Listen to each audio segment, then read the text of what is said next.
ब्रह्मांड नायक करुणालय जगत नियंता जगत पालनता प्रात ब्रह्म श्री सीताराम महाराज शिव कथा के परम प्रसिद्ध भक्त श्री नारद जी महाराज एवं इस पावन पवित्र धरा धाम पर विराजमान हम से भक्तगण श्रोतावृंद संत समाज एवं विद्वजन आई कथा प्रारंभ से पूर्व श्याम सदा शिव के चरणों में मन और वाणी पवित्र करें। बोलिए शंकर भगवान की। ओम नमः शिवाय। नमः शिवाय। ओम नमः शिवाय। नमः शिवाय।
नागेश्वराय शिव नागेश्वराय हर हर भोले नागेश्वराय नागेश्वराय शिव नागेश्वराय हर हर भोले नागेश्वराय शिव क्षीरेश्वराय हर हर भोले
वैशाख मास जो स्वयं हरि को समर्पित है, परम पावनी धरा, जिस धरा की अवतीर्ण करने हेतु भगवान भूत भावन भोलेनाथ ने अदृश्य रूप विराजमान किया, जो स्वयं आज समस्त देवी देवताओं के पास से लेकर यक्ष गंधर्व इतना तक कि राक्षस भी जो भगवान शिव को सदा सभ्या शिव योग शंकर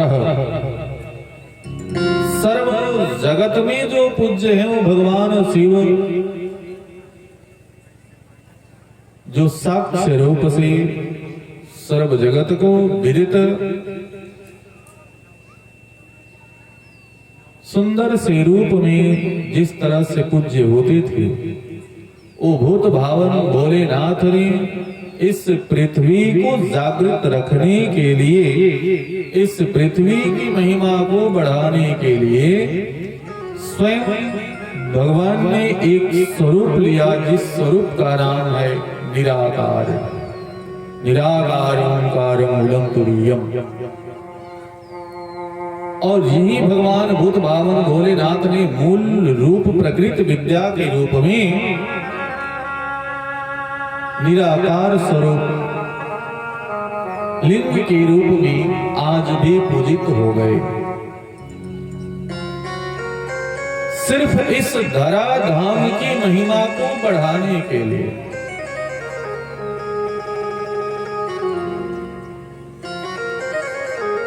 देवताओं ने अनेक अवतार लिया, हरि ने नाना प्रकार से अवतार लिया, 24 अवतार करे, परंतु भूत भावन भोलेनाथ ने 2 ही स्वरूप किया, एक निराकार, एक सगुण साकार। और दिव्य स्वरूप जो भगवान शिव ने लिया है आज तक वो कोई भी देवता नहीं ले पाया। बुद्ध भावन भगवान भोलेनाथ में ऐसी क्षमता है प्यारे कि जब समय आता है संसार की बात को करने के लिए, संसार की रक्षा करने के लिए, तो स्वयं अपने परिवार का परित्याग भी कर देते हैं। और जब इस धराधाम पर, इस संसार पे विपत्ति आती है तो तारकासुर ऐसे राक्षस का वध करने के लिए भगवान पुनः विवाह भी कर लेते हैं। इसलिए सांब सदा शिव को कहा गया कर्पूर गौरम करुणावतारम। अन्य अवतार कच्छप अवतार, कुर्मावतार, वराह अवतार, वामना अवतार, सब अवतार हुए, लेकिन करुणा अवतार किसी देवता का अवतार हुआ है तो भगवान सांब सदा शिव का हुआ।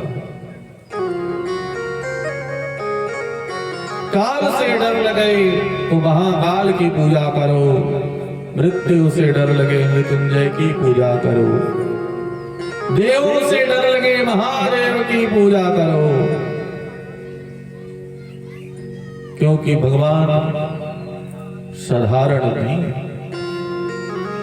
यही शिव है, यही सत्य है, यही रूप है, यही स्पर्श है, यही जड़ है, यही चेतन है। जिन चीजों को वेद नीति नीति कह करके गाया योगियों ने पार नहीं पाया, जिसको ब्रह्मा और विष्णु खोजते खोजते थक गए फिर भी नहीं प्राप्त किए कि आदि कहां है और अंत कहां है। अमित प्रभाव वेद भी नहीं जान पाया कि भगवान शिव ही इस धरा का, वसुंधरा का कारण है। जब इस संसार में कुछ नहीं था तो मात्र शिव और शिवा रहा करते थे, वही पालन करते थे, वही सृष्टि करते थे, वही संहार करते थे। शिवा के मन में एक बात उत्कंठा जगी कि प्रभु जब आप ही सृष्टि करोगे, पालन करोगे, संहार करोगे तो फिर अपना परिवार कब करोगे। भगवान बुद्ध भावन भोलेनाथ ने कहा कि देवी तुम्हारी बात गाही है, मैं इसको मान्य करता हूं,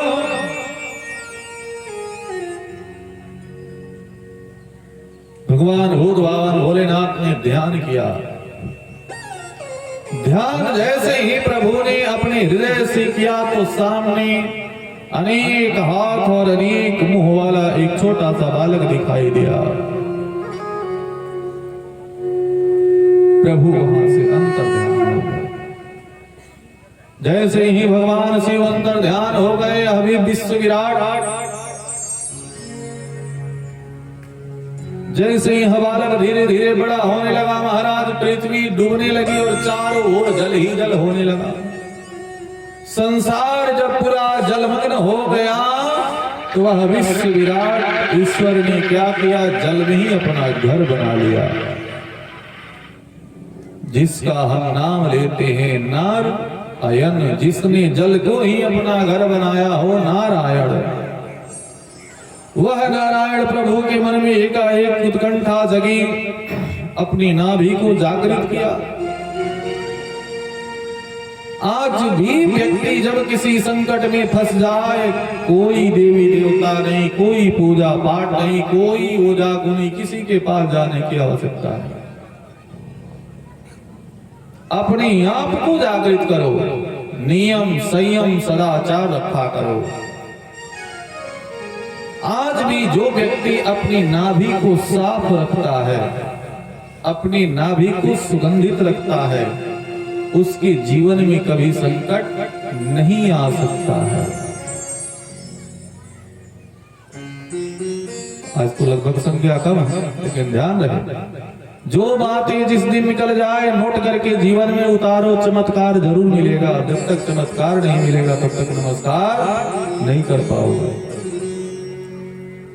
तो आज ये अद्भुत चीज आपके लिए थी। हमेशा नाभि को स्वच्छ रखें और सुगंधित रखें। किसी प्रकार से कोई कमी नहीं आ सकती है। आज नारायण ने अपने नाभि को जागृत किया और नाभि के द्वारा एक कमल पत्र निकाला और कमल पत्र पे क्या किया कि पंचमुख का एक देवता उत्पन्न किया। जब जल के बाहर देवता ने देखा महाराज तो चारों ओर जल ही जल नजर आ रहा है।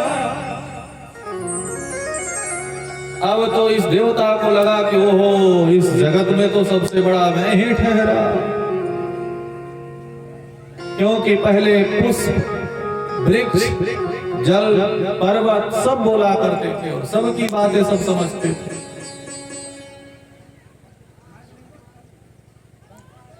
अब यह पंचमुख पुरुष को बड़ा अभिमान हो गया। उसने कहा सबसे बड़ा मैं।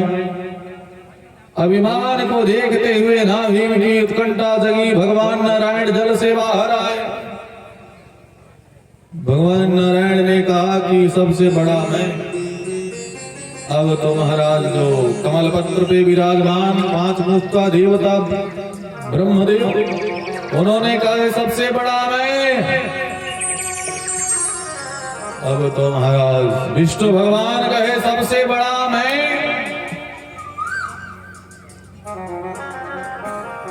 फैसला कैसे होगा? तो फैसला करने के लिए युद्ध किया जाए।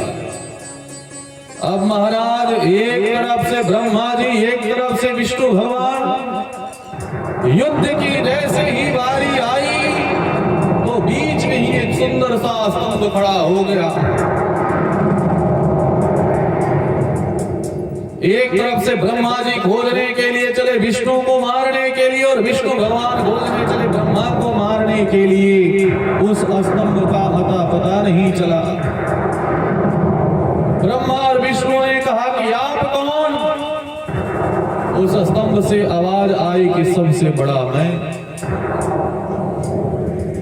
अब तो महाराज ब्रह्मा भी घबराए, विष्णु भगवान भी घबराए। दो तो हम पहले से थे, ये तीसरा का। बोलिए शंकर भगवान की जय। अब तो महाराज अद्भुत आकाशवाणी हुई कि हे ब्रह्मा, हे विष्णु, तुम जल में शयन किया करते थे, इसलिए आपका नाम नारायण है, और आप कमल पत्र पे विराजमान हैं, इसलिए आपका नाम ब्रह्म कमल ब्रह्म है।